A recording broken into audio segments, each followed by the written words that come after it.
పరిశుద్ధాత్మ దేవుడు మనల్ని చుట్టూరు ఆవరించి ఉన్నారు. బాగా వినాల.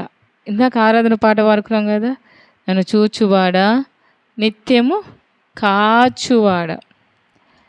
ఆయన చూసే దేవుడని మనం ఎరిగినప్పుడు మనము ఎవరి కంట్రోల్లో ఉంటాం?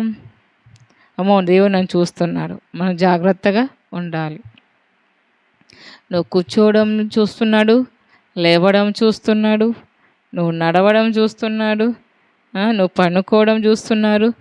దేవుడు అన్నీ చూసేవాడు. నువ్వు ఏది ఆలోచిస్తున్నావో నీ తలంపులలో కూడా ఆయన చూస్తున్నాడు. ఇందాక మనం కీర్తన భాగం చదువుకున్నాం కదా, ఆ కీర్తనల్లో దేవునికి మనం అప్పగించుకున్నప్పుడు ఆయన అనేకమైన కార్యాలు మన పట్ల చేస్తారు. కీర్తనలు 81:13 నుంచి ఒకసారి చూసుకుంటే, అయ్యా నా ప్రజలు నా మాట వినిన ఎడల, ఇశ్రాయేలు నా మార్గములను అనుసరించిన ఎడల ఎంత మేలు. దేవుని మాట విని నడుచుకున్న వారికి ఎంతో మేలంట. నడుచుకున్న వారి పట్ల, అయ్యా నా ప్రజలు నా మాట వినిన ఎడల, ఇశ్రాయేలు నా మార్గములు అనుసరించిన ఎడల ఎంత మేలు. ఇలా నా మాట వినిన ఎడల అనగానే దేవుడు నిన్ను చూస్తున్నాడు అని ఎప్పుడు మనము నమ్మాలి. ఏ పరిస్థితిలో ఉన్నా దేవుడు మనల్ని చూస్తున్నా అని మనము నమ్మాలి. ఏం చేస్తాడంటే, అప్పుడు నేను వేగిరమే వారి శత్రువును అనగదొక్కుదును, వారి విరోధులను కొట్టుదును. యెహోవాను ద్వేషించువారు వారికి లొంగుదురు, వారి కాలము శాశ్వతముగా నుండును. ఇక్కడ ఏంది? ప్రతి శత్రువును అణిచివేయగలిగిన శక్తిమంతుడు మన పక్షంగా ఉన్నాడు. కానీ ఎప్పుడు మనకు విరుద్ధంగా ఏమేమి నిలబడినారు నీ సంగతి నేను చెప్తా. ఏం భయపడని అవసరం లేదు. నిజముగా దేవునికి లోబడి జీవించేటప్పుడు ఎంతమంది నీ సంగతి నేను చెప్తానన్నా కూడా భయపడని అవసరం లేదు. విరుద్ధంగా దేవునికి, అంటే దేవుని ఆలోచన నడవకుండా లోకానుసారమైన ఆలోచన నడిచినప్పుడు వాడి క్రియలు ఏమైనా పనిచేస్తాయేమో అని భయపడాల. కానీ దేవుడు నిన్ను చూస్తున్నాను నువ్వు ఎరిగి నీ జీవితాన్ని నువ్వు కాపాడుకుంటూ నీ హృదయాన్ని, మరి ముఖ్యంగా హృదయాన్ని కాపాడుకోండి. ఇక్కడ హృదయ శుద్ధి గలవారు ధన్యులు. మత్తయి సువార్త ఒకసారి తీద్దాం. మత్తయి సువార్త, హల్లెలూయా, 8వ వచనం. మత్తయి సువార్త 5:8.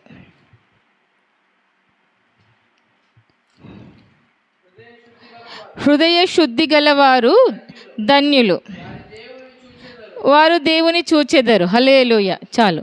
హృదయ శుద్ధి గలవారు ధన్యులు, వారు ఏం చేస్తారంట? దేవుని చూచెదరు అంట. దేవుని చూచెదం అనగానే మనమేమో అనుకుంటాం, కానీ పరిశుద్ధాత్మ దేవుడు నీకు అనుక్షణము నీ దగ్గర ఉండి అన్నీ నీకు సహాయం చేస్తున్నప్పుడు, నీకు మేలులు చేసినప్పుడు, ఆయన అభిషేకాన్ని పొందుకున్నప్పుడు నువ్వు గ్రహించాల, పరిశుద్ధాత్మ దేవుడు నీతో ఉన్నాడు, ఆదరణకర్తకు దేవుడు నీతో ఉన్నాడు. ఎవరితో ఉంటారంట? హృదయ శుద్ధి గలవారి ఎదురులనే. ఇలా యోహాను సువార్త ఒకసారి తీద్దాము. యోహాను సువార్త 14:1 వచనం. యోహాను సువార్త 14:1. మీ హృదయమును కలవరపడనీయకుడి, దేవుని యందు విశ్వాసముంచుచున్నారు, నా యందును విశ్వాసముంచుదురి. విశ్వాసముంచుడి. హల్లెలూయా. మీ హృదయముని ఇక్కడ కలవర పడనీయకుడి. ఎందుకు అంటే ఇదేమంటున్నాడు? హృదయ శుద్ధి గలవారు ధన్యులు. అవునా? హల్లెలూయా. హృదయ శుద్ధి గలవారు ధన్యులు అన్నవారు ఏం చూస్తాడు? దేవుని వాళ్ళు చూచెదరు. అంటే ఆయన కార్యాలు చూస్తాం, ఆయన మనతో ఉండి నడిపించేది మనం చూస్తున్నాం. ఇక్కడ ఏమంటున్నాడు? ఆయన చూచువాడు, కాచువాడు, నడిపించువాడు, పోషించువాడు, కాపాడువాడు. ఇంకేంది? పనుకునేటప్పుడు కూడా నీ తలంపులు ఆయన చూసే దేవుడు. ఆయన ప్రతిదీ నన్ను చూస్తున్నాడు. ఐగుప్తులో ఇజ్రాయేలు ప్రజలు బానిసత్వంగా పడి ఉన్నప్పుడు అక్కడ ఏమంటున్నాడు తెలుసా? నేను వాళ్ళని చూచి ఉన్నా, వాళ్ళు పడుతున్న ప్రతి శ్రమను నేను చూచి ఉన్నా. ఇక మనం చదువుకున్నాం, ఎవరు నా మాటను వింటారో ఎవరు నా మాట వింటారో వాళ్ళందరి పట్ల శత్రువు ఏమేమి చేస్తున్నాడో శత్రువు అంతటి నేనేం చేస్తా అంటున్నాడు. అప్పుడు నేను వేగిరమే వారి శత్రువును అనగా ద్రొక్కుదును. ఆయన చూచే దేవుడమ్మా, చాలా జాగ్రత్త. నీకు విరుద్ధంగా రూపించబడిన ప్రతి ఆయుధాన్ని చూసి నువ్వు భయపడొద్దు. నీ హృదయాన్ని ఎప్పుడూ కలవరపడద్దు. దేవుని యందు మాత్రమే విశ్వాసం ఉంచి. దేవుడు చెప్తున్నాడు, నువ్వు హృదయము కలవరపడుతూ ఉంటే సాతాను గారికి చోటు వస్తుంది. ఎందుకంటే ఖచ్చితంగా ఈ భూమి మీద ఉన్నన్ని రోజులు మనకి ఏదో ఒక అవసరం ఉంటుందా ఉండదా? హల్లెలూయా. అవసరతలు ఉంటూనే ఉంటాయి. మన హృదయం ఏమేం చేస్తూ ఉంటుంది? వాటి గురించి కలవరపడతా ఉంటుంది. ఒకటైపోతే ఒకటి, సరే ఒక్కటితోనే అయిపోతుంది? అయిపోదు. ఒకటి అయిపోయిన తర్వాత ఒకటి స్టార్ట్ అవుతుంది. అంటే కొద్దిలో ఉన్నప్పుడు అది కావాలని, ఇంకొకటి కావాలంటే స్థలం అయిపోతేనే స్థలం కొనాలని ఆశ, స్థలం అయిపోతేనే ఏం కావాలి? ఇల్లు కట్టాలని ఆశ, అది అయిపోతేనే లోన్ పెట్టినాక లోన్ కట్టాలని ఆశ. అంటే మనలో ఏమవుతుంది? కలవరము. ఒకదాని అంబట్టి ఒకటి. పిల్లలు పుట్టినారా, వాళ్ళు పోషించుకోవడం, మళ్ళీ అది అంటే నెక్స్ట్ మన పట్ల ఏమేమి ఆశలు ఉన్నాయి అవన్నిటికీ ఏం చేస్తుంటుంది? మన హృదయము కలవరపడతా ఉంటుంది. ఇది ఏమంటున్నాడు దేవుడు? నీ హృదయం నువ్వు కలవరపడొద్దు. అనేకమైన భూమి మీద ఎవరెవరికి ఏమేమి అవసరతలు ఉన్నాయో అవన్నీ దేవుడు చూస్తున్నాడు. ప్రతి ఒక్కరికి ఆయన ఇస్తాడు. ఎందుకంటే నీ హృదయం నువ్వు ఎంత కాపాడుకుంటూ దేవుని యందు ఎంత విశ్వాసం ఉంచుతావో దేవుడు నీ పట్ల నా పట్ల అనేకమైన కార్యాలు చేయగలిగినవాడు. ఇక్కడ ఒకటి చూద్దాము, సామెతలు 4:23. ఎందుకు దేవుడు హృదయాన్ని కలవరపడనీయకుండా ఉండమన్నారంటే హృదయములోకి పాపం బయలుదేరుతుంది. మొదటిగా నీ తలంపులో, నీ హృదయములో అది చొడబడాలని చాలా ప్రయత్నం చేస్తూ ఉంటుంది. అందుకే మనం ఎక్కువ ఏం చేయాలా? కలవరపడకుండా దేవుని యందు విశ్వాసం ఉంచి నా దేవుడు నాకు సహాయము చేస్తారు. హృదయ శుద్ధి గలవారు ధన్యులని చెప్పినాడు. వాళ్ళని నేను దేవుని చూస్తా, అంటే దేవుని మహిమ కార్యాలు నేను చూస్తాను. దేవుడు నా పట్ల కార్యము చేయబోతున్నాడు. చదువుదాం. ఎందుకు హృదయాన్ని జాగ్రత్తగా మనం కాపాడుకోవాలి? 4:23. నీ హృదయములో నుండి జీవధారలు బయలుదేరును, కాబట్టి అన్నిటికంటే ముఖ్యముగా నీ హృదయమును భద్రముగా కాపాడుకొనుము. ఎందుకు దేవుడు బైబిల్లో అన్ని వాక్యం, ప్రతిదీ భూమి మీద మనం జీవించడానికి వాక్యం చాలు. ఇదే మన ఆహారం. పద్దెని టిఫిన్ చేసామనుకోండి, మధ్యాహ్నానికి ఆకలేస్తుంది, మధ్యాహ్నం తినకు నైట్కి ఆకలేస్తుంది. కానీ మన జీవితానికి ప్రాముఖ్యమైన మన హృదయము. ఎందుకంటే ఇక్కడ ఏమంటున్నారు? అన్నిటికంటే ముఖ్యంగా నీ హృదయమును భద్రంగా కాపాడుకొనుము. దేనివల్ల కాపాడుకుంటావు అంటే దేవుని వాక్యం ద్వారానే. వాక్యమే ఆయనై ఉన్నాడు, నిన్ను ఆదరిస్తున్నాడు, నీకు నేర్పిస్తున్నాడు. నువ్వు ఎలా అరగాలంట? నీ హృదయాన్ని నువ్వు కాపాడుకోవడానికి నీ హృదయంలోంచి జీవధారలు బయలుదేరును. అంటే ఏమేమో ఆలోచనలు, ఒక్కటైపోతే ఒకటి భూమి మీద ఉన్నంత వరకు అనేకమైన చింతలు మనలోకి ఏమవుతాయి? వస్తూ ఉంటాయి. అందుకే మనం ఉదయాన్ని ఏం చేయాలా? జాగ్రత్తగా కాపాడుకోవాలా. తలంపులు జాగ్రత్తగా కాపాడుకోవాలా. దేవుడు చూస్తున్నాడు. ఆమేన్. ఏం చెప్పను ఒకసారి? దేవుడు చూస్తున్నాడు. ఎక్కడున్నా ఆ ఒక్క ఆలోచన మనలో కలిగి ఉన్నప్పుడు దేవునికి ఆయాసకరమైనది ఏది మనం అంటించుకోకుండా పారిపోయడానికి సిద్ధంగా ఉంటాం. యోసేపు ఉన్నారు. యోసేపు ఐగుప్తులో ఉన్నా కూడా ఐగుప్తి ఆశలను అంటించుకున్నాడా? జీవి ఎక్కడున్నాడు? ఉండడం అయితే ఐగుప్తులోనే ఉన్నాడు. కానీ పరిస్థితిని చూడటం లేదు, అది హృదయాన్ని కలవరపరనీయటం లేదు. ఒక్కటే, దేవుడు నన్ను చూస్తున్నాడు. ఎందుకంటే అన్నిటికన్నా ముఖ్యమైనది నీ హృదయమును భద్రంగా కాపాడుకోమన్నాడు. దేవుడు ఏమో కాపాడుకోమని మొదటిగా హృదయాన్ని కాపాడుకుంటే నీ శరీరం అంతా నువ్వు కాపాడుకుంటావు. హల్లెలూయా. నీ హృదయాన్ని నువ్వు కాపాడుకోవాలా, నీ తలంపులను నువ్వు కాపాడుకోవాలా, దేవుడు నిన్ను చూస్తున్నా అని నువ్వు ఎరగాల. అప్పుడు నీవు దేవుని చూడగలవు. ఎలా చూడగలవు అంటే దేవుడు మన పట్ల అనేకమైన అద్భుత కార్యాలు, ఆశ్చర్య కార్యాలు, ఆయన చిత్తం మన పట్ల జరగడం మనము చూస్తాం. అదే హృదయము అపవిత్రత ఉన్నింది అనుకోండి, మన శరీరం అపవిత్రత అయిపోయింది అనుకోండి, ఏమి దేవుని కార్యాలు మనం చూడగలుగుతాం? అందుకే అంటున్నాడు, దేవుని ఎరిగిన మనము చాలా జాగ్రత్తగా మన హృదయాన్ని కాపాడుకోవాలి. యోసేపు అన్ని పరిస్థితులున్నా ఎక్కడ హృదయాన్ని కలవరపరుచుకోలేదు. అయ్యో నాకెందుకు వచ్చిన ఈ బాధలు, నాకెందుకు ఈ కష్టాలు అని.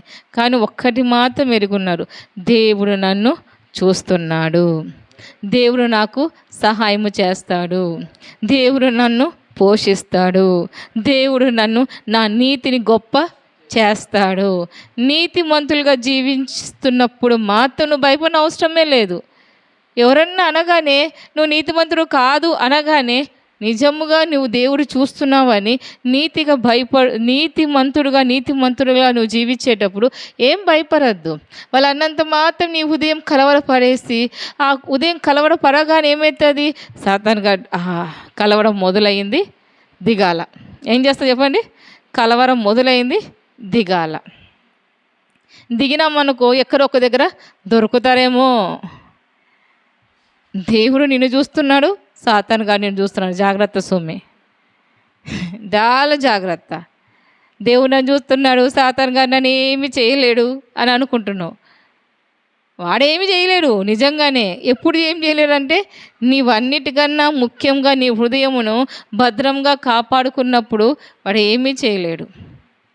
నువ్వు నీ హృదయంని భద్రంగా కాపాడుకోలేక నీ హృదయం నిండా ఆ కోరికలకు, ఈ కోరికలకు, ఫలానా అని నువ్వు ఆశ పెట్టుకున్నప్పుడు మాత్రం ఎవరికి చోటు వస్తుంది? సాతాను గారు. ఒకసారి చెప్తాను, ఎవరు చూస్తున్నారు? దేవుడు చూస్తున్నాడు, సాతాను గారు కూడా చూస్తున్నాడు. ఎందుకు చెప్పండి? యోబును మనం చూసినప్పుడు పరలోకానికి సాతాను గారు పోయి నేనంతా సంచరించి వచ్చిన అనగానే మా యోబుని చూసినామంటే నేను వచ్చిందే యోబు కోసం, నేను చూసి ఉన్నా అంటే ఏంది? వాడు ఏం చేస్తున్నారు? లోకమంతా సంచరిస్తూ తిరుగుతూ చూస్తున్నాడు.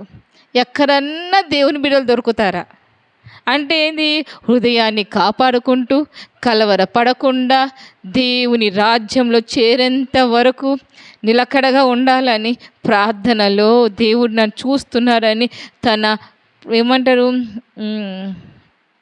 శరీరాశ, నేత్రాశ, జీవపు డంబము అంటకుండా కాపాడుకుంటూ భక్తి జీవితాన్ని బట్టి అతిశయించకుండా నాకే ప్రార్థన వస్తుంది, నన్నే ఎక్కువ స్తుతించగల, నేనే దేవుని బిడ్డను, నా దేవుని కనికరాన్ని బట్టి నేను దేవుని కుమారుడుగా, కుమార్తెగా అయ్యాను, నా దేవుడు కృప చూపించబట్టి నేను ఇలా ఉన్నాను, నా దేవుని దయను బట్టి నేను ఈ విధంగా పోవుచున్నా, ఈ విధంగా నాకు నేర్పించినాడు అంటే సొంత దాన్ని బట్టి కాకుండా ఈ దేవుని బట్టి ఆనుకుంటూ స్తుతించే వారి జీవితం ధన్యత. హల్లెలూయా.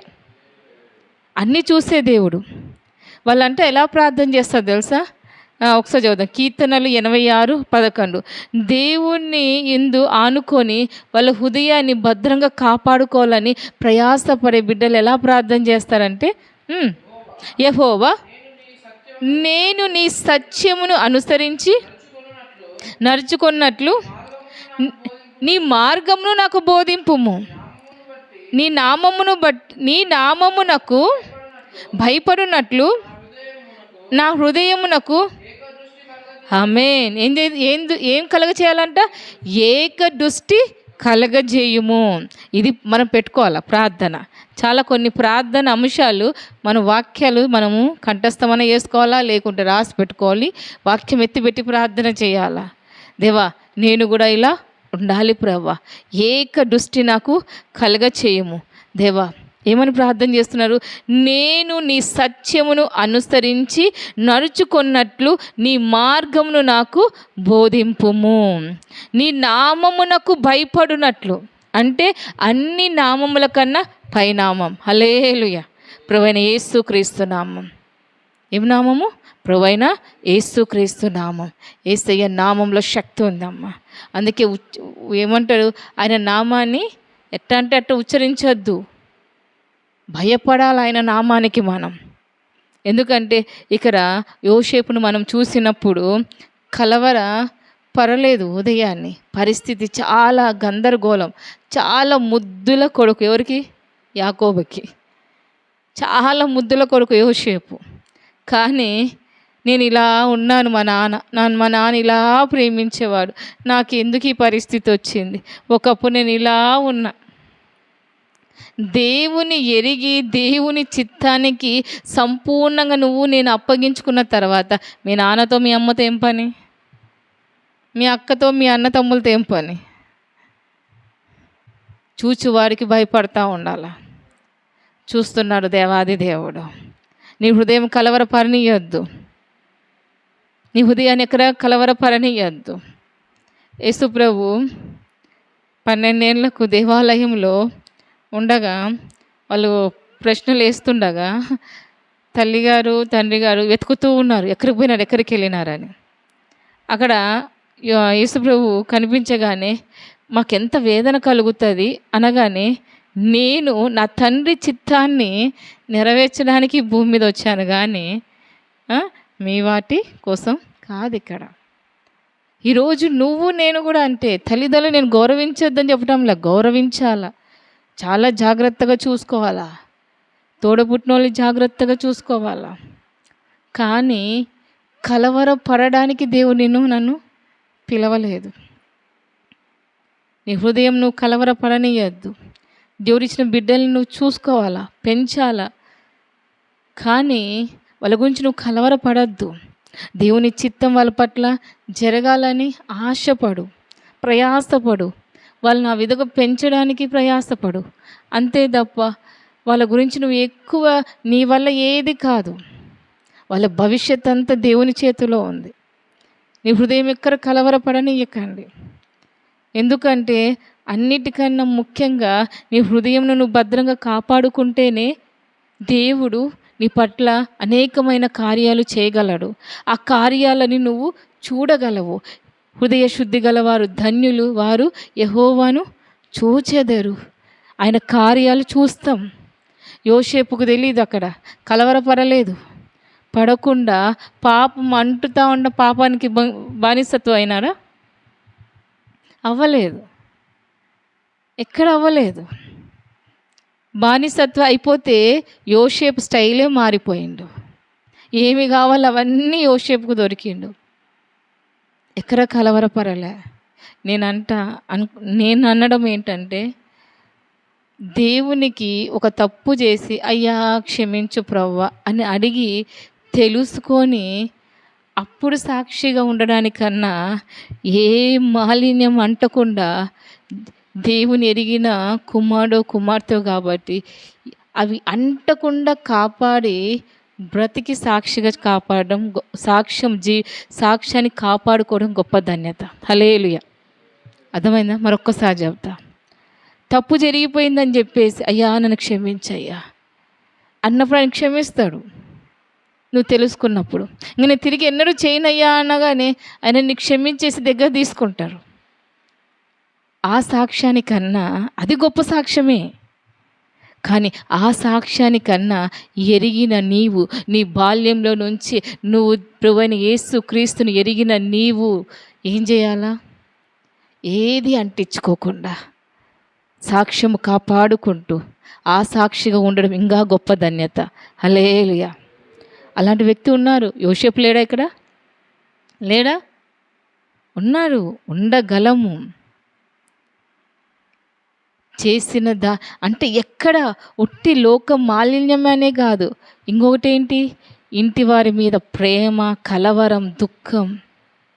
అదే కాదు, అన్నిటికీ దేవుడు నాకు మంచి చేస్తారని హృదయము నిండా ఉంచుకోవడం, అదే కలవరపడనియదు. అప్పుడు చాలా పనులు ఉంటాయి. ఖచ్చితంగా ఒక కుటుంబము జతపరచబడిన తర్వాత భూమి మీద పుట్టినప్పటి నుంచి మొదలేసుకొని పుట్టాను ఏమవుతారు, ఫస్ట్ పాలు తాగుతూ ఉంటాడు. తర్వాత ఏమవుతుంది వాడికి కష్టం, అన్నం మొదలవుతుంది. అన్నం ఏం చేయాలి వాడు, నమిలి మింగలం, పని మొదలైందా.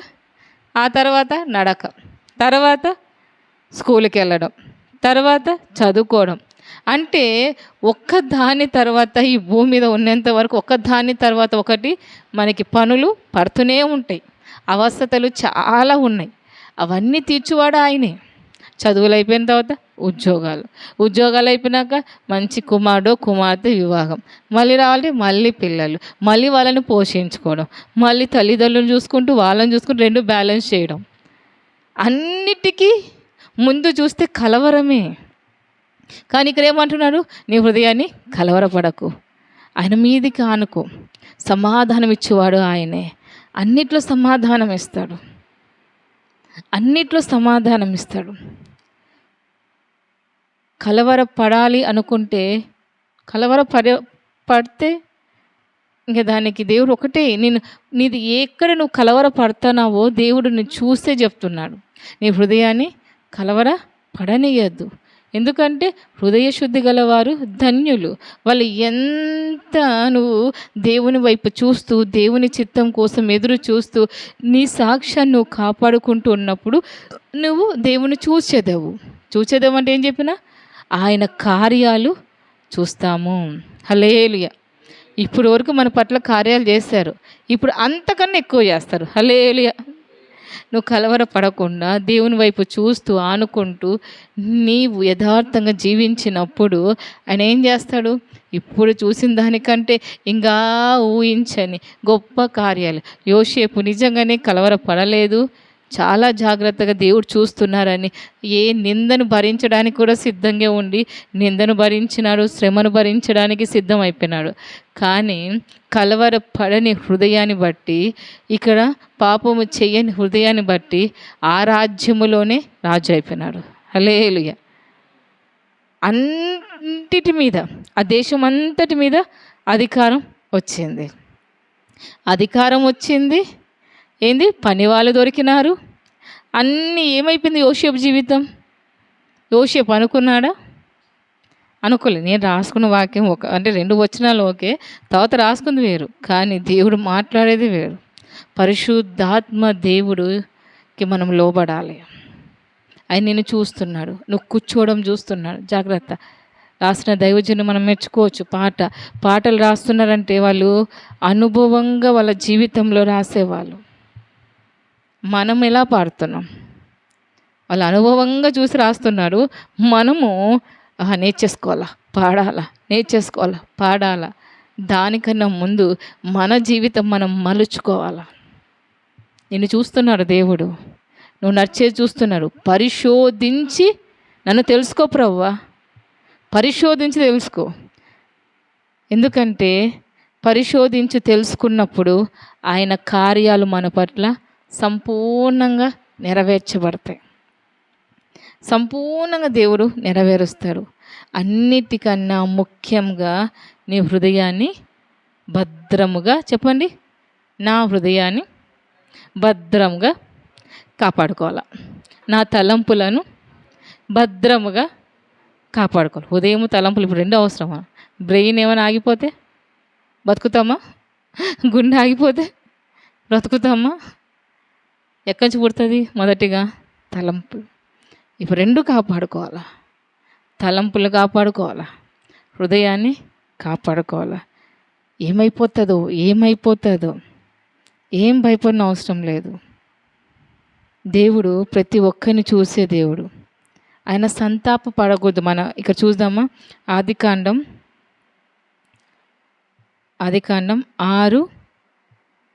6 అధ్యాయం 5, 6 కాదు 6 అధ్యాయం 5వ వచనం. ఆదికాండం 6 అధ్యాయం 5వ వచనం. నరులు చెడుతనమును చెప్పు భూమి మీద గొప్పదనియు వారి హృదయం యొక్క తలంపులలోని ఊహ అంతయు ఎల్లప్పుడూ కేవలము చెడ్డదనియు యెహోవా చూచి తాను భూమి మీద నరులను చేసినందుకు యెహోవా సంతాపము నొంది తన హృదయములో నొచ్చుకొనేను. తన హృదయములో నొచ్చుకొనేను. ఇక్కడ ఏం చూస్తున్నారు? నరుల చెడుతనమును భూమి మీద గొప్పదనియు. అంటే ఇక్కడ ఏంది? పరలోకములో చెడు హృదయం ఉంటుందా? ఫిల్టర్ అయిపోతుంది నరకానికి. దేవుని రాజ్యంలో చేర్చబడే వాళ్ళు కొంతమంది. నువ్వు ఎంత యథార్థంగా జీవిస్తే ఆయన రాజ్యంలో అంతా వెళ్తాం. ఎక్కడుందో పరలోకం అంటే ఎవరు ఏం చేయలేరు. ఆయన ఈరోజు చెప్తున్నారు, నరుల చెడుతనమును భూమి మీద గొప్పదని. చాలా ఈడ కొద్దిగా పాపానికి చోటు ఇచ్చామనుకోండి, ఒకటైపోతే ఒకటి. మీరు ఎప్పుడైనా అబ్జర్వ్ చేయొచ్చు. ఎక్కడన్నా ఒక చిన్న అబద్ధం ఆడినాం అనుకోండి, చిన్న అబద్ధం నుంచి ఏమవుతుంది? ఇంకొక అబద్ధం. అలా అబ్జర్వ్ చేసినారా లేదా? ఒక చిన్న చోటు ఒక్కటి వచ్చినందుకు ఎక్కువ అయిపోయింది, అది చుట్టూరు అయిపోయింది. ఈ భూమి మీద ఏంది? నరులు చెడుతనమును చూసి దేవుడు బాధపడుతున్నారు. వారి హృదయము యొక్క తలంపులు అంతయు, అంటే హృదయము తలంపులు. ఇందాక చెప్పినా కదా నేను, ఏవేవి కాపాడుకోవాలా? తలంపులు, హృదయం. దేవుడు నిన్ను చూస్తున్నానని ఎరగాల.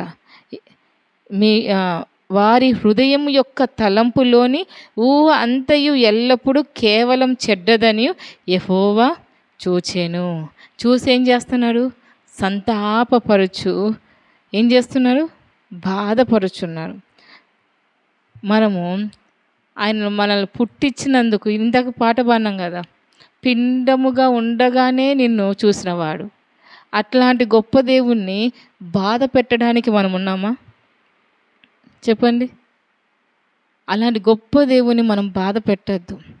ఆయన మనకు నేర్పించినాడు, ఉదయం కలవరపడద్దు అన్నాడు. కలవరపడకుండా చూసుకుందాం. ఆయన చెయ్యడా? సమయానికి అన్నీ చేస్తాడు. పుట్టించిన దేవుడు పోషించడా? పోషించిన దేవుడు చదువుకో జాయిన్ అయిన చదివించాడా? రాదనుకుంటే రాదు. నీకు దేవుడు జ్ఞానం ఇచ్చాడు, నమ్మి చదివితే నువ్వు చదవగలుగుతావు.